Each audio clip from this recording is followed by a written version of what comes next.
welcome everybody. Today on the Marketing Happy Hour, we're going to be talking about how to stop procrastination with respect to your marketing, or as we called it, how to stop marketing procrastination.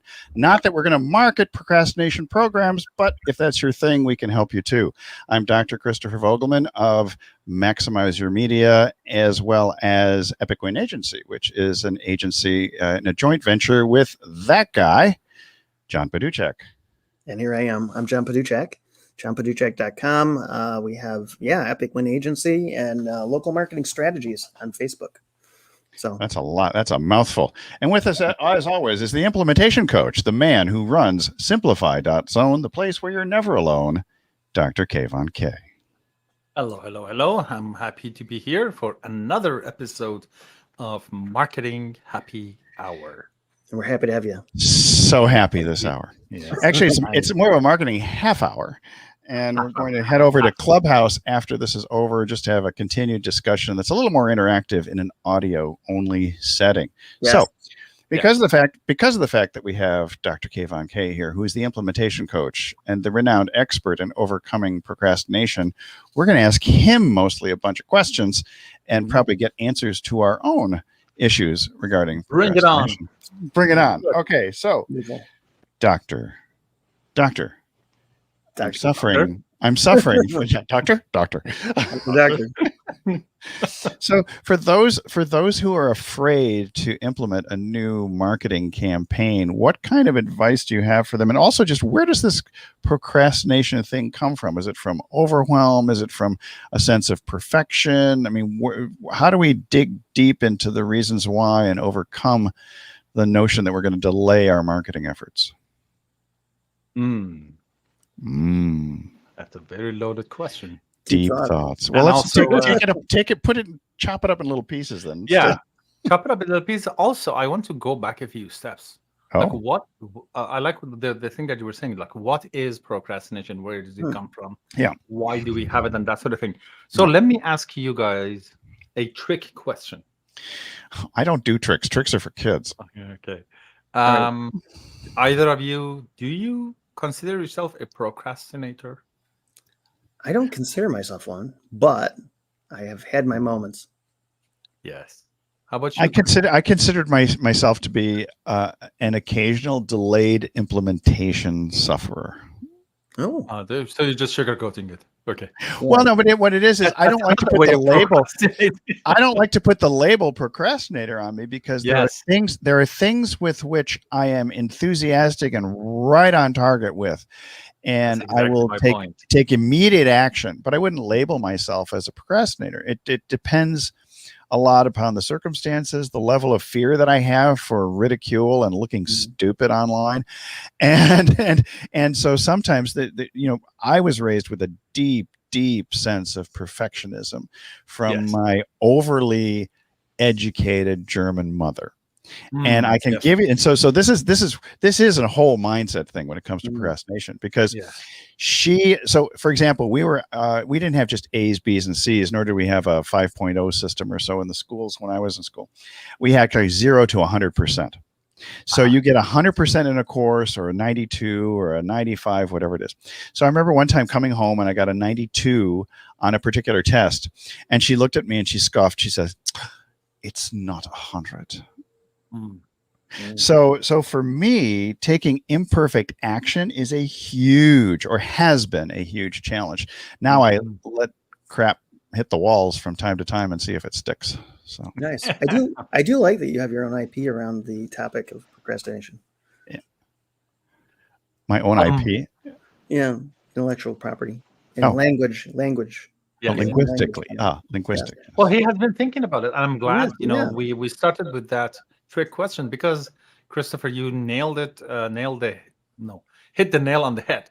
I didn't crucify myself. I don't see nail holes here. Because not yet. You mentioned the key word that I was going to talk about here, which is label. Do we give ourselves that label? Do we when I say procrastinator, is somebody that somebody comes to mind and that sort of thing? And my point is, it doesn't exist. Yeah. As you said, there is no such a thing as a procrastinator. So can I be an anti-crastinator? Instead of I don't know, but let me finish. Okay, sorry.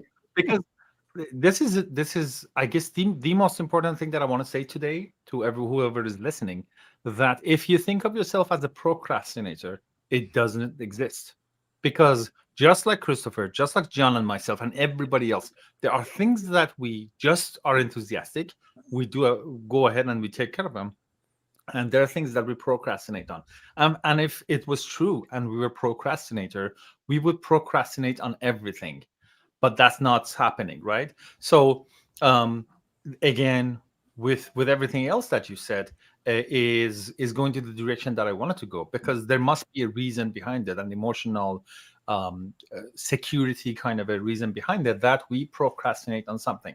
It could be, all sorts of fear of success, fear of failure, doubt, or previous traumatic experiences that I did something, it didn't work, or the all or none kind of an attitude.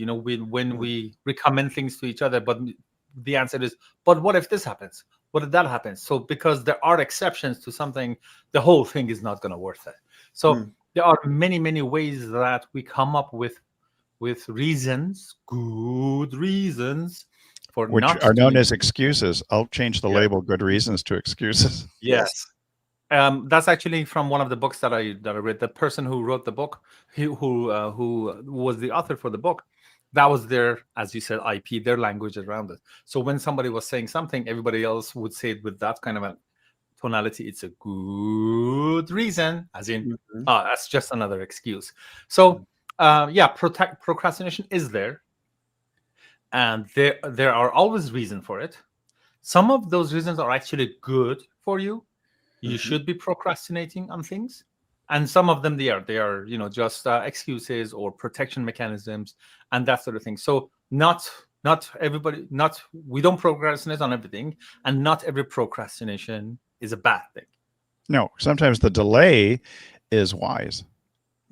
Yes, and also a flag, as a sign of the whole situation, or our subconscious is trying to tell us something. For example, there are tasks that I find myself procrastinating on because I don't enjoy them, and therefore I'm not really good at them. Exactly. So the thing if I take that as a sign, oh, look, this thing that I'm procrastinating on, it means it's not going to get done by me. I either cancel it, so not my problem anymore, or find somebody you can outsource it or delegate it, or through a tool or some sort of a service, it can get done. So I like what our mutual friend and coach says. He doesn't have a to-do, Rich Sheffrin, he doesn't have a to-do list. He has a to-get-done list. Right. You have the opportunity. The get-to-do list is what I like to call it. Yes, get to do. I get to do this. So I'm enthusiastic about it. And to-do list, they both mean that they need to be done by me.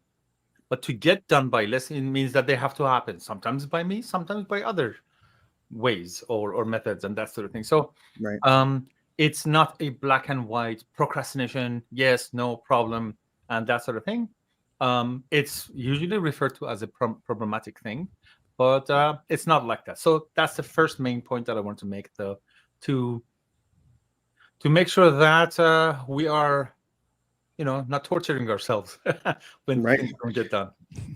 Unless masochism is your thing. Which is possible. Well, then again, procrastination is a good thing then. Yeah, because you won't hurt yourself too much. Yeah. And did you know, by the way, there is an association of procrastinators. Yes, they have annual meetings, but they're never on time, and they're always behind. And if you send an application to them, they will get to it when they get to eventually. They'll get around to it. They'll maybe let you in. It reminds me, somewhere in Europe, actually. I did a program for a bunch of doctors years ago. I think it was in Kansas City or Chicago. And I held up this procrastination tape. I said, I got this tape about procrastination.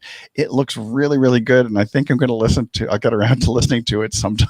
Okay. And I actually had not realized what I had said at that moment. Well, I guess that's a master procrastinator. Then you're procrastinating on your procrastination. Exactly. Yes. So when it comes right down to what are the major fears? I think fear of ridicule is one of them. Of embarrassment. I don't know. You say fear of success. I think aren't more people more concerned about fear of failure or fear of looking foolish than they are the fear of success? Yes, they are. The majority. I do believe that's the majority. Fear of failure is the majority. Yeah. But so fear of success, a procrastinator would be somebody who is afraid of success, and they think that their whole life is going to change because now they're going to have more responsibilities, more money, more opportunities, and their life is going to become more chaotic. Would that be what the fear of success person looks at? I would say. Since we're all friends here, that are we? Are we? Are we? That form of procrastination, fear of success, more responsibility, has been my nemesis. My version of procrastination in life. So we have one way that is more shows up more than other ones in our life. Mine is exactly what you just explained. Not necessarily more chaos, but more responsibility. Life is going to change. The game is going to change. I used to refer to it as fear of growing up. Oh, that's really good. I like that one. Yes, because as long as you're not a grown up, your relationship with responsibilities in life is really different. So many things can be not my fault. But yes, there is a go ahead. I don't want to do no adulting. Yep. They had to grow up at too early an age. Yeah. But the fear of failure is a big one. It has to do with what if other people don't think this is good?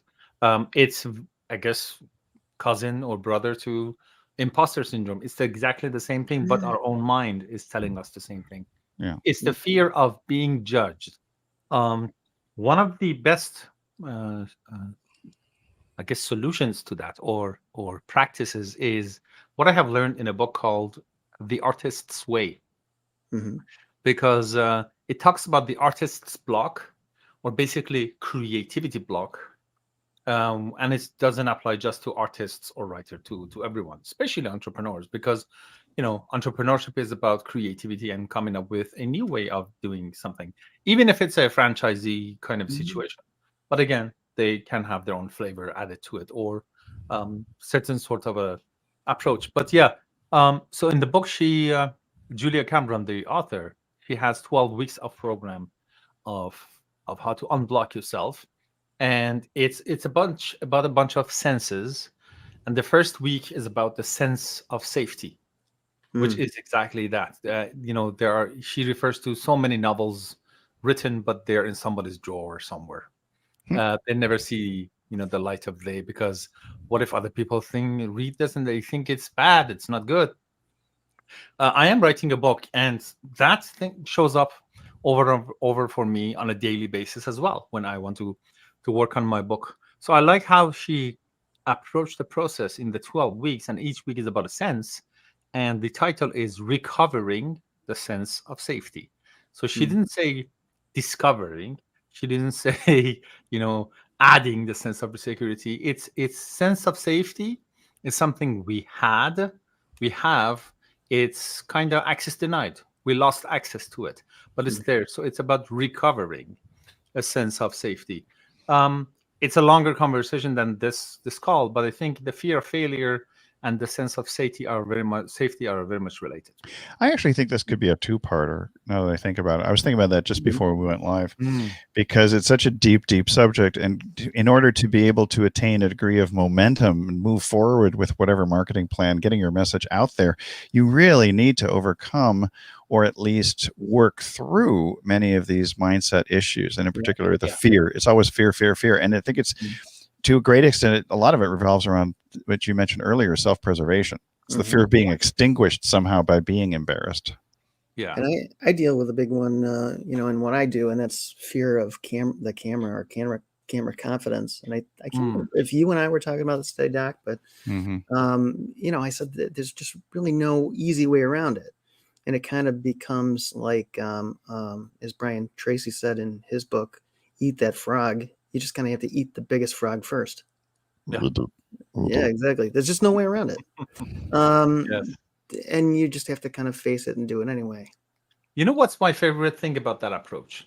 I'm going to connect that Eat the Frog with another book that's called The Blue Ocean Strategy. So the approach, I'm not going to talk about what the blue ocean is, but the approach was making the competition irrelevant. Right. And I liked that, as opposed to winning the competition or overcoming it. Just playing a game, that thing is irrelevant. So I took that and I thought, where else in my life can I apply that, or my client's life? Like we were talking about the fear of failure, fear of success, this and that. I can approach those things directly, but many times it's like approaching happiness. You can't directly go for happiness. You do what you enjoy, what you like, and you end up with happiness. So kind of approach to happiness is an indirect path. So I thought maybe it's the same thing true here with fear of success and fear of failure. Maybe I can have an indirect approach and make the fear of failure irrelevant. Make the fear of success irrelevant instead of trying to battle with it, and it goes in the category of changing myself. So it to me became a more practical approach. For example, that 5-minute rule that we know that if you're procrastinating on a task and this is a 90-minute task or 60-minute task and that sort of thing, how about this? Just make a commitment to the first 5 minutes. For the next 5 minutes, your opinion doesn't matter. I don't care how hard, complicated, or whatever negative adjective for that task. You can, basically survive for 5 minutes. Just do it for 5 minutes. And after the 5 minutes, yes, you have all the freedom in the world to stop it, not to come back to it. Or maybe you already have momentum and it's not as hard as you thought. And you can go for 10, 15, 20, 60 minutes or so, whatever. The rest of it is bonus. But just making it practical. So this way, I just committed to 5 minutes. It's whatever it is, I'm surviving it. And all of those fears or doubts, for that 5 minutes, they're not part of the game. They're irrelevant. One that I've heard many, many years ago, though, was actually the 3-minute strategy. And it was applied to the gym in terms of working out. You get on the treadmill or you get on the bicycle or you do whatever it is for 3 minutes. And then you will continue 9 times out of 10. Right. The concept is, just do the minimum baby steps, smallest step possible. Actually, showing up to the gym usually gets you there. I mentioned the procrastination that I have had in the past few weeks on the book because I was putting it in my calendar for 60 minutes, 90 minutes. It wasn't getting done. And I said, reset. I went back. I just do it today. I just do it for 15 minutes. And I did it 15 minutes and I stopped because I didn't want to, take big steps and, burn myself again. No, let's just gradually build up. So first few days, only 15 minutes a day. And guess what? It's happening because it's a baby step kind of everything. So the smallest next step that you can take and just committing to that. The rest of it, you have the freedom. I think that's a very good approach as far as any kind of procrastination. It's funny. I think it's funny the kind of systems or thoughts we have around procrastination. I often heard people say, well, you're working out. You can do anything working out in 30 seconds. You can do whatever, 30 seconds worth of that, 30 seconds worth of that. You're in your business. You can do anything in 90 days. Just do 90-day periods. Just we kind of trick ourselves a lot with numbers, which I think is very fascinating. Well, we do. We think in terms of quarterlies, for example. I think that the days of the 5-year plan are long gone, as is Stalin. So. I mean, the 5-year plan is just ridiculous. Or Pomodoro system, right? It's based on just a short amount of time. Yeah. This timer on my desk is my biggest ally as far as getting things done and get at the same. You mentioned gym. There is another way to deal with numbers, which is you have noticed if we have to do things for a high number of time, counting upwards onto the half and counting down. After half. So let's say yesterday in the gym we were supposed to do 50 squats. So I counted up to 25 and after that 25, 24, 23 and it works like magic. It's like another wave of energy shows up from somewhere and the second 25 is actually faster and easier and all of that. So counting up onto half and counting down after that. I think it's the anticipation towards moving to 0. Yes. There's something very satisfying. I'll be done soon, as opposed to it's at 50. Oh God, I got to go all the way up there. As opposed to, hey, I'm almost down to 0. There's one thing that you said earlier, Dr. K, I guess I would take a little bit of issue with, only about the idea of happiness is something that eventually, gradually comes around indirectly. And I think that, so I've posted this many, many times on my banner on my personal Facebook page, which was happiness is a choice that we make every day. And I think that the level of gratitude that we start out with and our focus on something that is positive can create things almost instantaneously. So maybe that's where we diverge. No, that's actually exactly what I said. Happiness doesn't have a click, key to turn on. We do what? We do gratitude. We do something positive. We do other things, and happiness comes because of the activity that we did. That is not, I am. This is off topic, but can't you be happy without doing something? Yeah, it could be. I'm just like just your being that you're just happy with yourself. Yeah, that too. But again, it's that not doing is doing something by itself. What I'm saying is it's always a byproduct of something else. It's a state that, unless it's the cause of other effects. It's a philosophical thing. It's a philosophical thing. Choose to be angry? No, we're angry about something. Oh no, I can choose to be angry. Believe me, my family will tell you. That's a unique talent. It is a talent. Anger on, anger off. Well, that's what's called acting. No, well, yeah, or fake it till you make it, whatever it is. I choose to be happy. But so one of the things that when we talk about procrastination, I'm putting down. I did procrastinate and actually posting this whole thing, which is ironic. But I do have the Clubhouse link underneath a couple of these videos. I'm going to have to distribute it a little more freely in the future to YouTube and some of the others. So those of you who want to join us on Clubhouse to continue this are welcome to do so. We're now at the 23-minute mark here. So do we want to address some other things about procrastination relative to marketing? Or are we just going to maybe dive a little bit more into why we procrastinate in the first place? I mean, the reason I say this is because I love what you said about enthusiasm, that you don't label yourself as a procrastinator, but if you are enthusiastic for something, there's no procrastination involved. In fact, they have to use a lever to pull you out of whatever you're doing. What if you're enthusiastic about procrastinating? Procrastination enthusiast. I think that's called laziness. Indulgence, indolence. Sorry.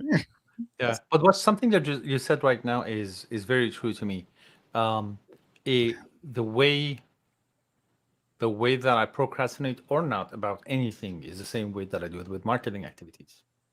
So there is no such thing as I'm going to cure procrastination for a certain place of my life, certain area of my life on my marketing. No, it's one of those things that oozes to everything else. So therefore, that's it's that thing that they say, the way you do anything is the way you do everything. Yeah. And it's very good news to me, because on some area of life that is low risk and easier to handle, I can practice being a certain way, and naturally it reprograms me and it oozes to other aspects of my life. You can use the ooze word twice. I mean, that's sort of a transferable skill when you're oozing from personal to business. Well, there you go. It's like an Isn't that what marketing is? Marketing is a series of oozes. Yeah, that which is most personal is most public. Yeah. Yeah. Well, so, I think that's that whole authenticity thing that people banter around all the time. They bat around authenticity. Yeah. So in terms of taking action, what are the best steps? Do you have to dig out that procrastination tendency first, or just take action in small ways? It's about making it irrelevant. Because here's the thing, I don't want a therapeutic approach for this, as in let's find out why we procrastinate. Right. I am more of a practical, pragmatic kind of, okay, I procrastinate. Who cares how and why? Let's just see what I can do about it. Okay. And because I like this action-oriented approach because of a human nature. Because over time, guess what? After a while, my opinion of myself will change because I have been taking action, and there's evidence to prove that. And that thing that I was trying to dig deeper and find all of the root causes, it's not there anymore. It's I always make this example. When we are happy, we smile. Mm-hmm. But when we smile, we also feel happy. Mm-hmm. True. See? It's both ways. It's a two-way kind of a thing. And it seems weird. You mean I move a few muscles on my face and my emotion internally will change? And they have done actually studies around that. For example, they give people very hard or impossible to solve puzzles to work at them. And also they gave them a pen or pencil. The two groups of people. They asked one group, and they both were supposed to hold it in their mouth. They asked one group to hold it with their lips like this, and another group with their teeth like that. And just because with the teeth looks like smiling and same sort of muscles are being triggered, the feeling inside, therefore their stamina and resilience was higher. So people who hold the pencil with their teeth stayed with the impossible puzzle longer than the other ones. So if I just smile, I'm gonna feel better. So if I just act on something, I'm gonna be less procrastinating as opposed to digging deep for the reasons for procrastination. And that's my approach. That's interesting. So that almost renders the whole notion of cause and effect as moot, because the reality is that the effect can become the cause. Yeah. That's why I like to make it's very interesting. Yeah, that's why it's irrelevant. Part of the equation. We are irreverent and irrelevant here at the Marketing Happy Hour. So, on purpose. Exactly. So we've got 2 minutes left. Anything else you want to cover before we move on to Clubhouse? Again, let's repeat what we just said. Dear listener, you are not a procrastinator. There is no such thing. Right. We procrastinate on some things, and instead of trying to find out what's the reason or feeling bad about it or beating ourselves about it, let's see what's the smallest little thing that we can do. And it's affordable as far as the stamina, motivation, and all of that. And when you're finished with that 2 or 3 minutes or so, or smallest step, anything you do after that is a bonus. Good for you. Congratulations. Tip my hat to you. And if you wanted to stop over there, again, completely your choice. I like the idea that you're just going to chunk it down to make it to Marketing Town. So it's break it down or eat the biggest frog you can find. And is that frog in the blue ocean? That's my next question. That's a good question. An ocean frog. It's more freshwater frog. I like to think it's in the blue ocean rather than the red ocean. Yeah, it's true. All right, so we have made it to just about the half hour here. I would like to suggest those of you who are watching, most of you I know do watch on replay, please use the hashtag replay so that we can notice where you are. The other thing is, if you have any other topics or questions that you'd like to have us address, just drop that down below this video, wherever you consume your videos, whether you're on YouTube or Twitter or some of the Facebook groups or pages that you're seeing this now, and we will get back to you. And you can also private message us through the page, which is called the Marketing Happy Hour. I was thinking of the @ symbol, the Marketing Happy Hour. I guess that's about it for now. We're going to head over to Clubhouse.